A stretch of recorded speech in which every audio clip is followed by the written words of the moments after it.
Hey friends, it's Jeannie and I'm back to share another card with you today, and I am featuring a few of these Essential by Ellen items that I actually didn't end up using. So I'm sharing the Hey You, the I Lost Count, Cake Day, and Sprinkles, and I ended up only using 2 of the 4 that I showed, and mainly because I came into this card not knowing exactly what I wanted to do.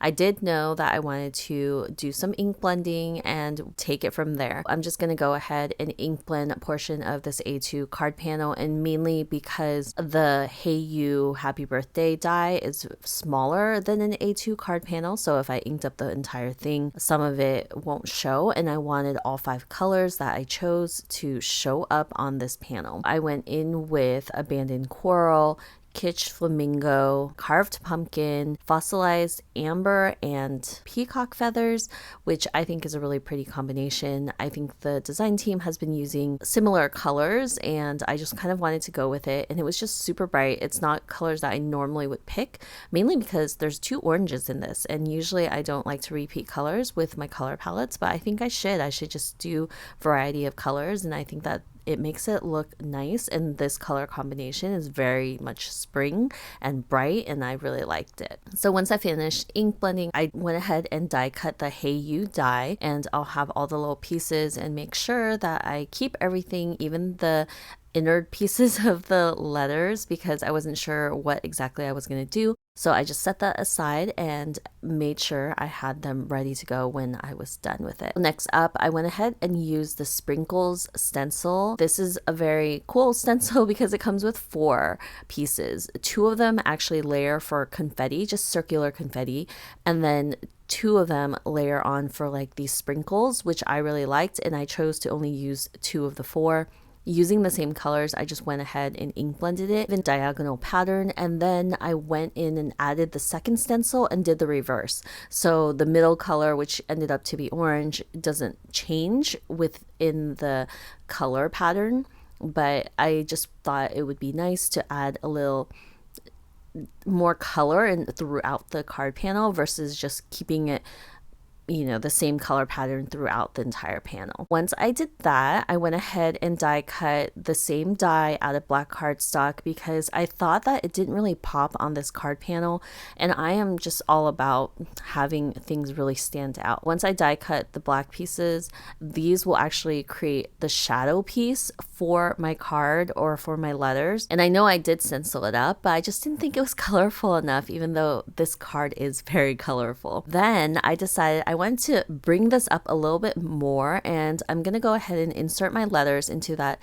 die cut, the negative piece of the die cut, just to make sure that I have it placed properly. So I just added a piece of washi tape. It's low tack, so I can remove it easily without ripping my cardstock.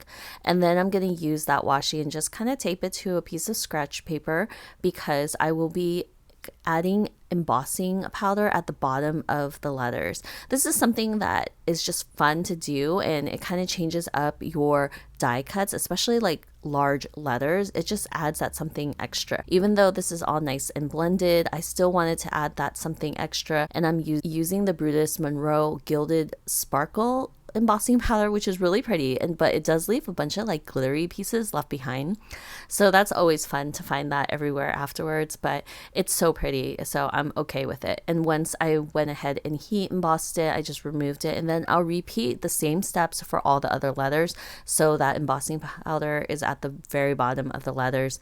And then I'm going to take the negative piece of the black cardstock from the die and use it as a template to go ahead and insert all the letters. So I'm just using liquid glue, and honestly I prefer double-sided adhesive, but I always forget to add it to my cardstock panels before I run it through the die cut machine, so I end up with liquid adhesive. I just try not to put too much on the leather so it doesn't soak through, and once everything is placed down, I will carefully lift that negative piece off the card panel and push any letters that like are still kind of trying to lift with it down. So you can see that that black is super bright, and then I'm gonna add on the letters, and I think it's so fun. It just creates that shadow look, and it just really makes it pop a little bit more than it did before, just straight up on the white cardstock. And of course, if you don't want to take the extra step, you can just repeat my steps but without the black portion of it. And yeah, it just really popped and I think it's really pretty. I think the drip look of the embossing powder on the leathers is just so fun. And I thought it was different because usually I don't really care for too many die cut cards, but they make such easy cards. And I think that once I've kind of come to terms and started using die cuts more, they're just so quick for cards, especially this, which is more simple. I tend to favor coloring over die cuts, and so I usually avoid them.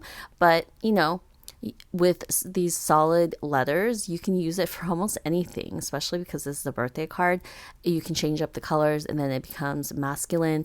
You can remove the embossing powder if you don't want that portion, and it's a quick card. I still thought it was a little plain. I just couldn't help myself, and I had to add some more Versamark ink at the bottom and top of the card panel, and I'm just adding more embossing powder because I just need that glitter.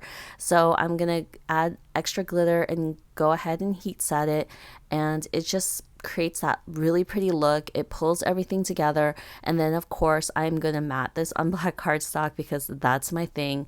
And I also think that it pulls the whole card together because of the shadowing on the leathers. It just has that black pop that I need, and I think it completes the card and just makes it pretty. Honestly, I have so much cardstock that I just need to use it up. I actually had tried to go with orange, but I just didn't think it looked bold enough.